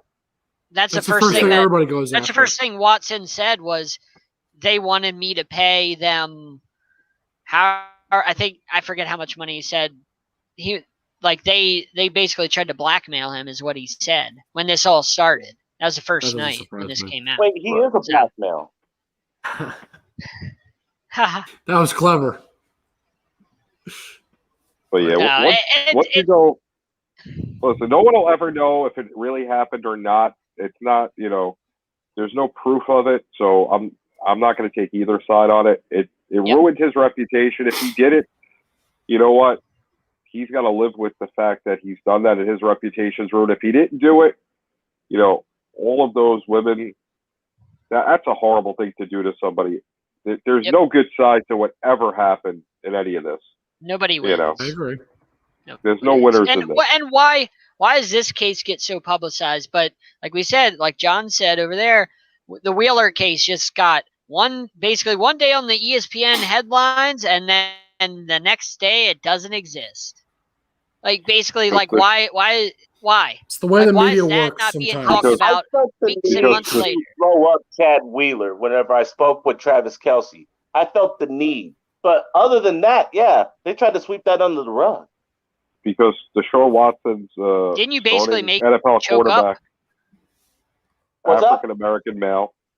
I was going to say, didn't you make him choke up? Like when you asked him that, he I was going to made him like take a step back, and he started choking up. I was going to say JB just hit the nail on the head. It's the color of his skin, I think, and it's he's a a sad starting truth. quarterback. It's Yeah, those two things. It's the color of his skin, first of all, and then of course Yes, that he's a I think starting that's the most quarterback in the important. NFL. I think that's the most prevalent thing, make though. Yeah, those are the two things that are going to make it much more publicized. What are people going to? I mean, Richie Incognito has a job. Yeah. How many people know Incognito. Wheeler? Yep. Besides, the average sports fan probably has no idea who Wheeler is. Deshaun Watson, most people are going to know. Yeah. And then throw that he's a black male quarterback in the NFL. That's a score. Let's run coverage of that 24/7. Everyone's going to know. Tune in. Well, realistically, they should also do it on Wheeler. I mean, that No, we it's don't just as bad. disagree. It's terrible, and it's just It's the way the that's a whole world nother sounds story. Anyway, that's the media. What do we talk about? Things that we hope people will listen to. Yeah. We're not talking about. We always, I gotta say this. We make fun of the media, but we are the media too. Like in a sense, we still are. Absolutely. We're trying to change the media. You take shots at me, Jake, and I was like, okay, fine. Hey, we're trying to change the media, the path of the media. Trying to change the game. Anyway, but the media is not the issue. The issue is the people that listen to the media. The media's job is to report. No, listen. Sometimes the media gives false, John, or spins it how they want to. The person who takes the information has all the power. If people aren't paying attention, the media will change the narrative very quickly because they need us to pay attention. They need the subscriber. Without the subscriber, the media has nothing. It has no voice. So it's simple. People are the problem, not the media. It's both. It's definitely both. Absolutely not. Absolutely not. It is because if the media provides too much fear, think about when COVID started. I mean, how much fear the media really, spread and stuff like that with murder hornets and stuff like that. Like, think about how much fear was spread with that stupid stuff. Like, you can spin it how you want if you're media. Media's good at that. All right. I'm gonna do this for all of us. And let's move on because we are running low on time, but there are plenty of other things we still want to talk about. JB, I'll make it quick. Anything else in the NBA that you want to talk about? Yeah, so what is LeBron James talking about the play-in games? The guy who came up with that should be fired. Like, seriously. Last year he was kind of all for it, Alex, wasn't he? And now he's complaining that the guy should be fired or the woman should be fired. But now because he may be in the playoff game. And how excited I was just going to say, because it might affect him now. Yeah. I hope Golden State takes them out and does the Lord's work. I'm so sick and tired of LeBron James, his hypocrite status, and his virtual signaling when he's always on the first page reading a book when he hasn't read that damn book. When someone asked him what was in that Malcolm X book, he couldn't answer it. And then he got offended. He was like, why are you asking me this question? No, bro. You can't have a 10th grade education and then be reading the book out loud when you're always on the first page and not expect somebody to say something to you. You're not wrong. No, I think it's ridiculous. I love the play-in game, and I know we've talked about that. I think it's a fantastic idea. Provides teams an opportunity to play in a playoff, and I put quotes around that because the play-in is not the playoffs. It's not quite. It's the playoffs. It's not quite. It's not really the playoffs. It is. It counts. I agree. It's a survival game. It's an elimination game. But it's not the standard playoff, which is what I was going to get at, which is it's the atmosphere of a playoff game, but it's not your standard playoff game. That's what I was going to say. And that's good for young players. LeBron's just complaining because if he has to deal with it, he's not going to like it. Or maybe LeBron needs more help. Maybe Anthony Davis and Andre Drummond and all these other guys he got. It's not enough. Isn't enough. Maybe him and Aaron Rodgers should hang out. That would be a good pairing. That would be funny. Hey, they both whine a lot. That they do. Yeah. One thing I've seen on the internet recently, which was funny, a fake breaking news thing: Aaron Rodgers being traded to the Brooklyn Nets. Yeah, but I mean that's really it for the NBA for me. Except for right now, the way it was slated, Golden State would play Portland, which I thought I love when those two guys get together. Golden Lillard State against Curry. Golden State's Sure. been so much fun to watch this year. I mean, everybody talks about the Knicks, but Golden State's been a lot of fun to watch. You know, they've been a breath of fresh air. You know, Curry's They've just been a breath amazing. of fresh air. Hold on. Yeah, like in the NBA this year, like nobody's expected these past couple years for the Warriors with all the injuries to Clay. Nobody's really expected them, you know, to do John, anything. hold on. John, I'm just going to say this, though. Or rather, I'll ask this. Who did you expect to be better this season, the Warriors or the Knicks? Just be honest. Well, I'm just saying, that's why I But said with hold on. all this Knicks talk about how refreshing they are. Yeah, because they well, have in the sucked West- for the past however In many the West, Golden State, you know, is a breath of fresh air over there. years. No. You know, because everybody thinks, oh, the Lakers are going to win that easily. No, maybe Golden State knocks them out. Maybe, they knock them back to the play-in Yeah, I game and think- then they lose. If you want to say the breath of fresh air, Phoenix and Utah 1-2 right now. I'm Agreed. tired of Battling hearing out for the about West. them. They're How old could you- hat. Phoenix What? is like the new Old team. hat. Old hat. Listen, Phoenix started last year in the bubble. Like that's Tired of them. where this phenom Phoenix started. Phoenix is phenomenal. I I'm love tired what they're of 'em. doing. You tired of Phoenix? Yeah, tired of Can them. you get rid of him again, please? Oh, you mean like this? Look, if Phoenix wins, then we got to hear it from Mike. I don't want to hear it from Mike. He's going to be all about his sons. You know it, Alex. We're I don't going to even hear know. all about it. And I don't want to hear about Phoenix I winning this or that. Don't even know so, who Mike is. so no thanks. No thanks. Well, whoever you are, Mike, I want to hear from you because I like. He's the a Cowboys Suns. fan too. He's a I like- Cowboys fan Listen, as well. Nobody's perfect. But the Phoenix Suns are fun to watch. If They're it like the grinds- Knicks in the Eastern Conference. If it grinds John's gears, I like to hear it. But, John, you still have never answered me my question from 2 weeks ago. How many games in the playoffs are the Nets going to lose? Good Before question. How many before the games? finals. Before the finals. Yeah, we're not going Well- to count the finals because we're not going to say that they're going to win the finals yet. But 7. they're going to lose 7 games in the first. One in the three. first, 2 in the second. And no, I guess and then 4 in the Eastern Conference. They're not. So you making think the they're going to NBA get finals. eliminated? No, they're getting eliminated by us. Wow. All right, so that's on record that they're going to lose to Miami in the conference championship. Oh, Yep. John. I've been telling you this for a while. Y'all keep forgetting that we exist, but it's all right. It's We cool. don't forget that you exist, but You just keep I'm- forgetting about us. All right. I'm not afraid of you.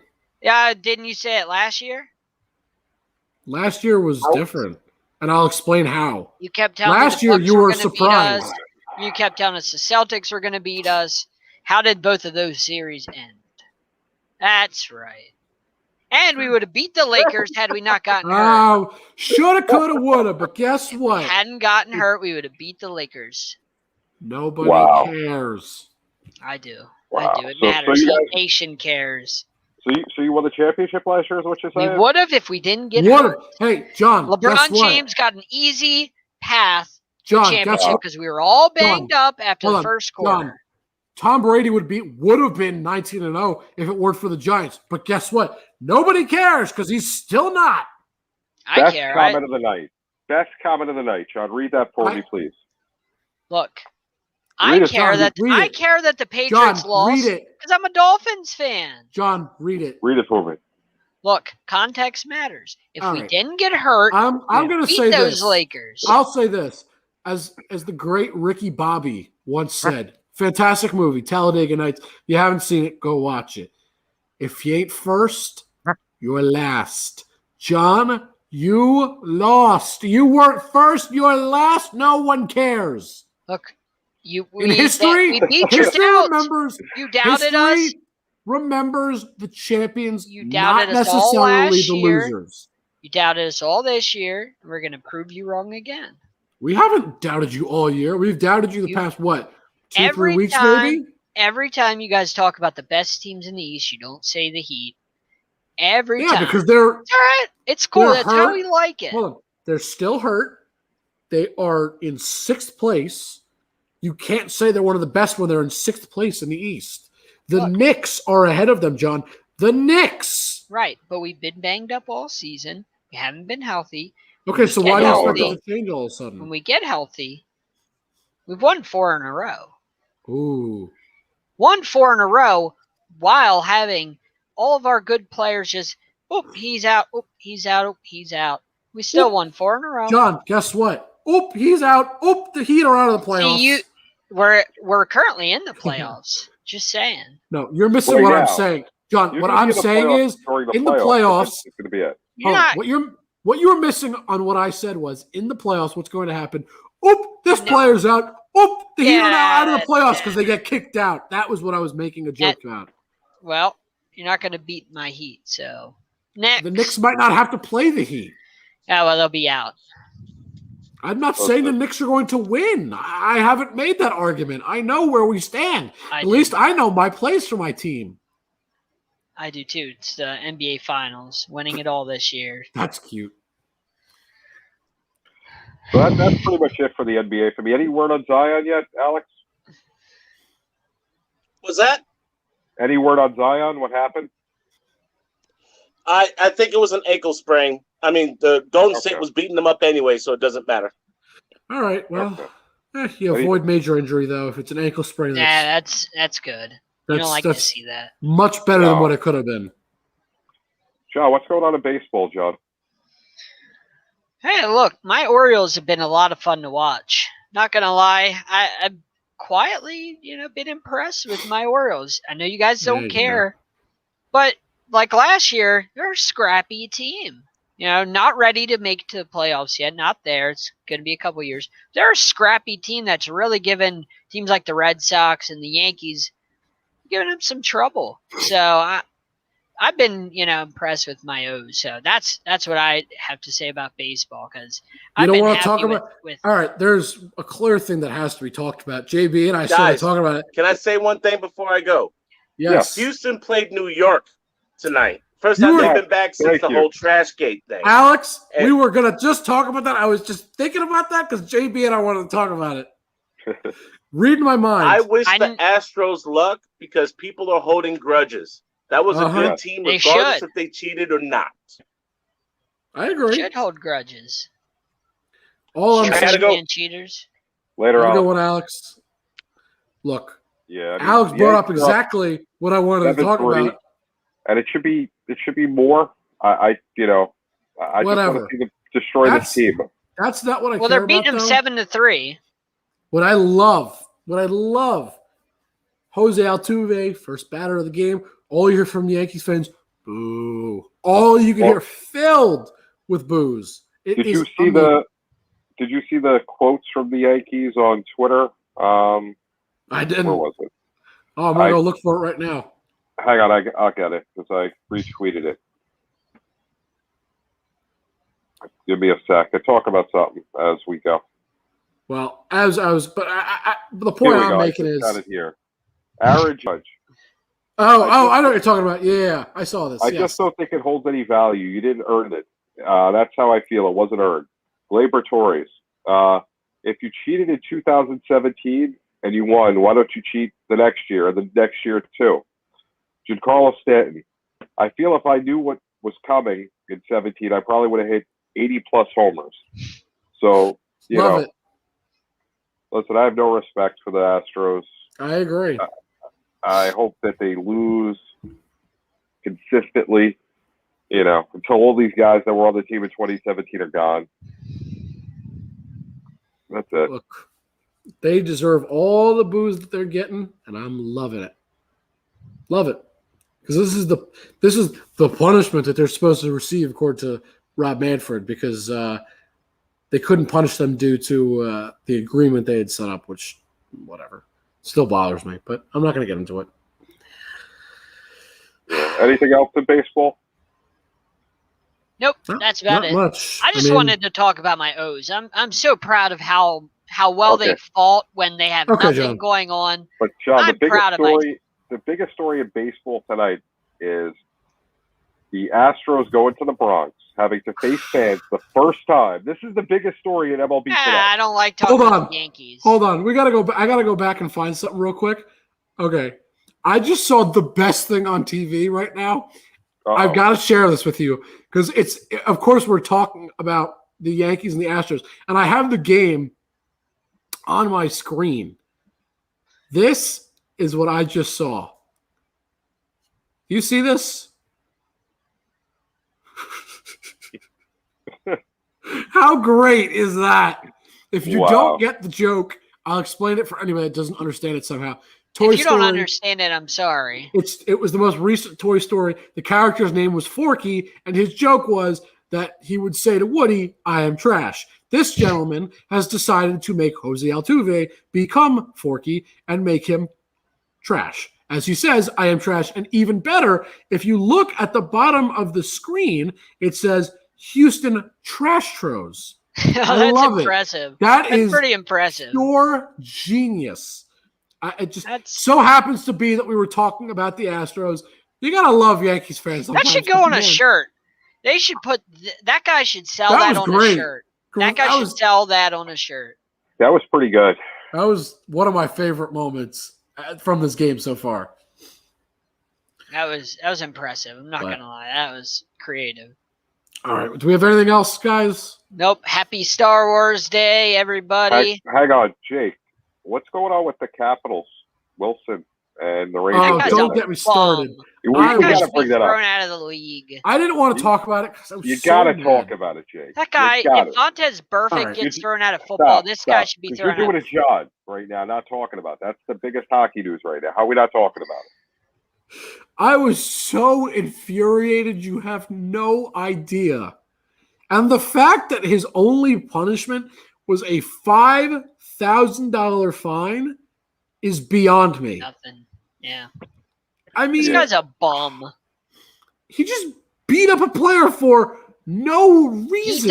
He does it all the time. I know. He makes illegal hits all the time. He's a dirty, dirty, dirty player. He's not an enforcer like you used to have in the NHL. He's just a garbage player. That the players are going to be able to police this? Because he's going to take a hit somewhere, or something's going to happen to somebody in the Capitol. I mean, he's Bush League. He's been suspended many times. He's Bush League.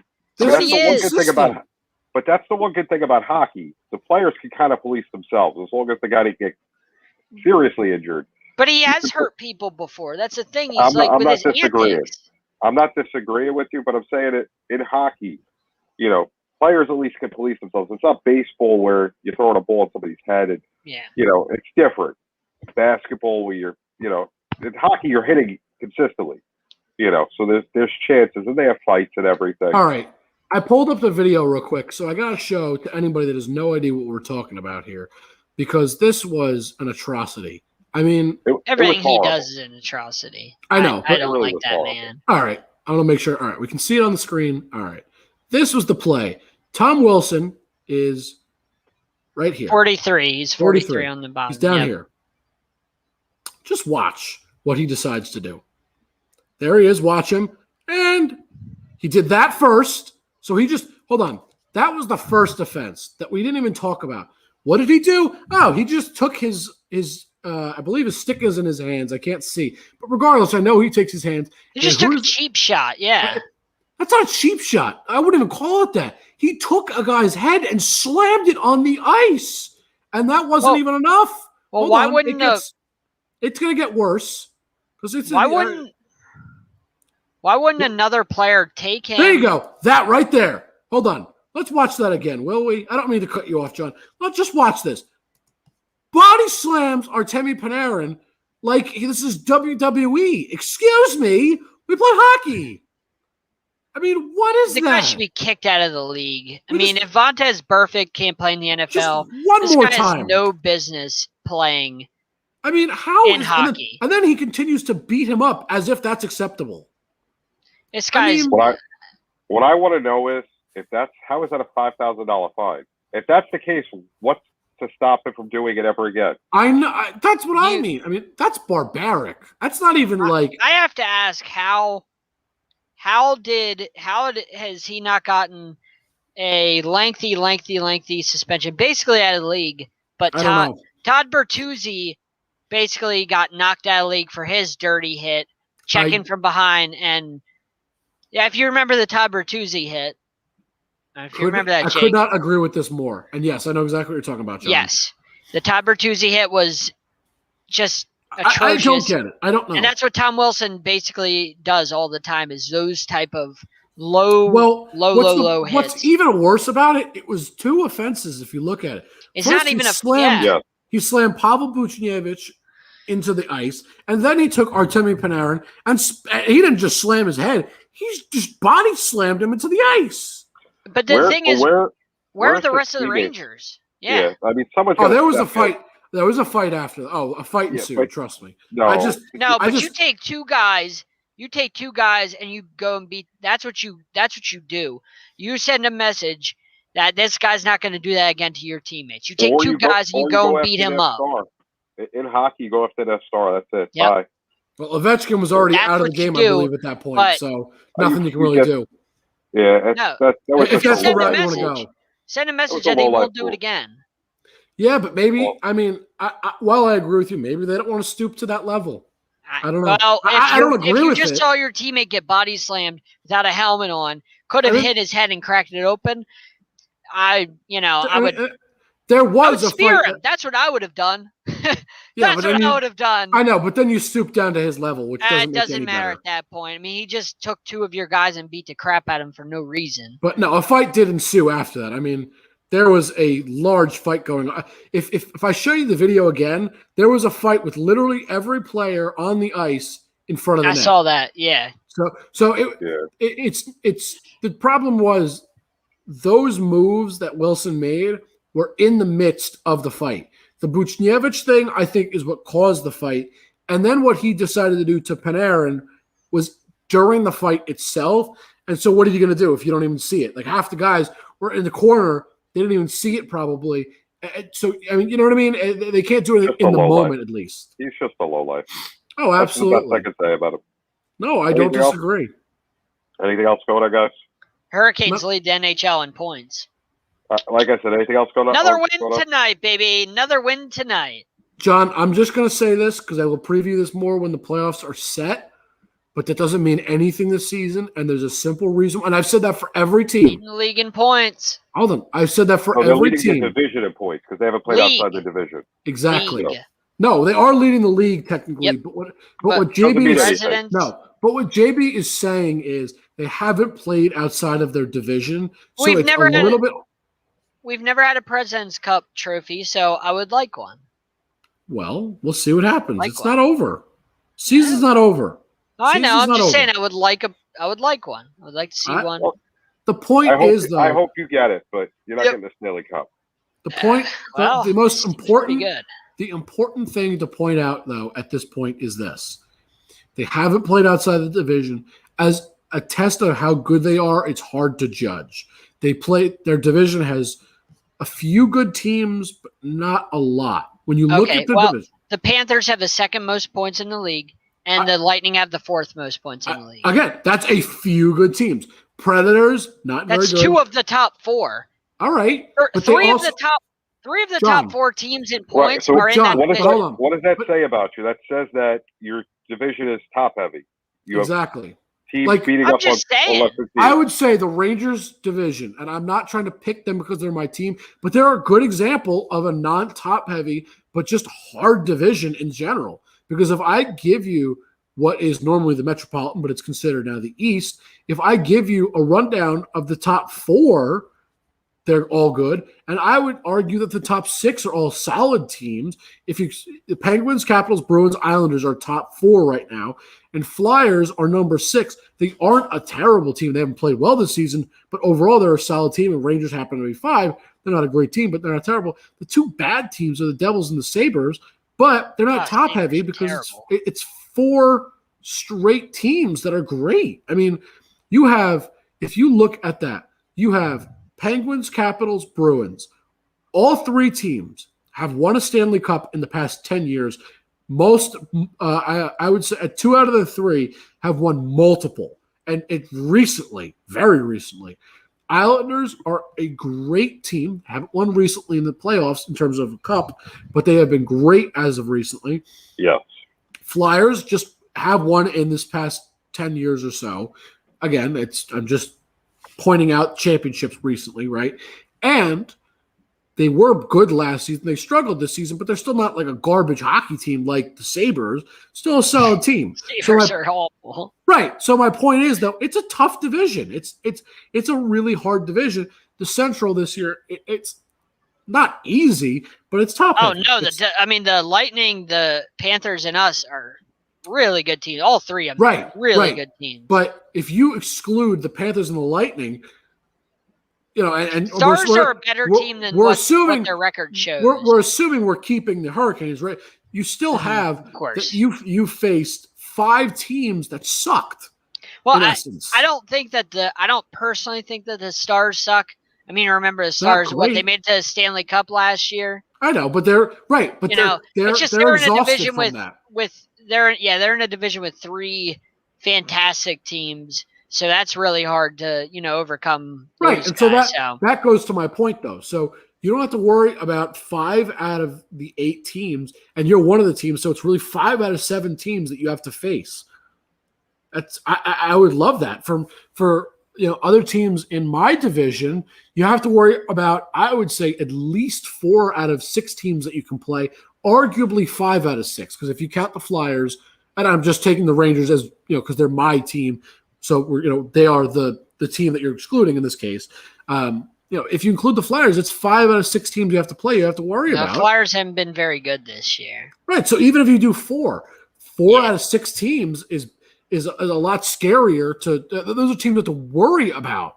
That's scary. I mean, the Islanders aren't even close to the Panthers, Lightning, or Hurricanes. Right, but that's not what I'm saying. But what I'm saying is, that's a division full of contenders and good teams, as opposed to a division. The way this works is the top 4 teams in each division make the playoffs. Yep. 2 and 3 play each other. So basically, the Lightning and Panthers are going to kill each other, while the Hurricanes will play the Predators or Stars, one of those teams. Yeah. So that'd be interesting. It's interesting how they're doing these, the playoffs, where the second and third best team in the division kill each other, while the best team kind of has a little bit easier. Usually how it goes. But I'm interested to see how it goes when they exit their divisions. When they finally play other teams they have not played all season. That'd be it's going to change things up. Then we'll see how good the divisions really are. That's one of those things, because in baseball you play 162 games. You're going to play somebody at least once, probably, in baseball. Basketball, you probably play somebody once. It's fun that hockey's experimenting like this. Just kind of seeing what works. Yeah. Well, I mean, it made sense if there was ever a year to do it. But anything else going on in the NHL, Jake, before we wrap? No, that's it. I was going to say we're going a little long, which I don't mind, but I don't want to go too long here. Yeah. Starting on minor league baseball today as well. We didn't bring that up. But it's nice to see. Glad to have it back. I agree. So, all right. Anything else? That's it. All right. So we'll go around the horn as usual. JB, we'll start with you. Where can they find you? JB_the program on Twitter. The program will be back probably soon. And here, Sideline Sports, the NBA Carousel, which I produce on Monday nights, and the NFL Carousel covering the Chargers. John? Yeah, you can find me on Twitter at BlueHawks13. Find me here, Sideline Sports Network, the best network there is. You can find me the NBA Carousel Monday nights, covering the best team in the league, the Miami Heat. Cover an NFL Carousel, covering the Baltimore Ravens in the fall with Alex and Eric and JB. And soon you'll be able to follow me on Colorcast, doing some color commentary on there. Looking to do that maybe Friday night doing the O's Red Sox game. I'm hoping that works out. So that'll be fun. I've never done that. So maybe I could join you for an O's Yankees game. That would be cool. That would be really cool. If you can do You'll that, have to let me know. I don't know if you can. We're going to find a way if we can do that. Can you do that? You find out for us. You're the new guy. You find out. I got to get you got to have an Apple device, like an iPad or an iPhone. So I got to get one and then go on the app, and because I can't download the app now. We'll talk about that off the air. But I'm excited because I want to do I want to do some color commentary for. Instead of listening to the radio, you can listen to me on that app. So that'd be fun. You want to listen to John. Uh-huh. Hey, anyway, I know my sports. So. I'm just messing with you. Anyway, And for me, you can find me on Twitter at Jake_Malik. More importantly, though, you can find me here on Sideline Sports as always, and you can find Sideline Sports wherever you have social media, Instagram and Twitter. On the bottom, as you can see, is Sideline Sport 1. YouTube and Facebook is just Sideline Sports. We have a group on Facebook, a channel on YouTube, obviously. Live streaming every Tuesday at 8:30 p.m. Eastern. And recently, podcast has been added to Apple Podcasts, Spotify, basically wherever you find your podcast, just look up Sideline Sports. We are now there. If you want just the audio-only version, I think the video is better because it's more fun to watch the three of us and all the video stuff we our bring up. facial reactions. Exactly. But Our facial reactions are priceless. Especially you guys'. If you do want to just listen wherever you find your podcast, look up Sideline Sports. That's where we are. I think that's it. Anything else, guys? That's it. All right, then that's it for our show, and we will see you guys next week. May the force be with you.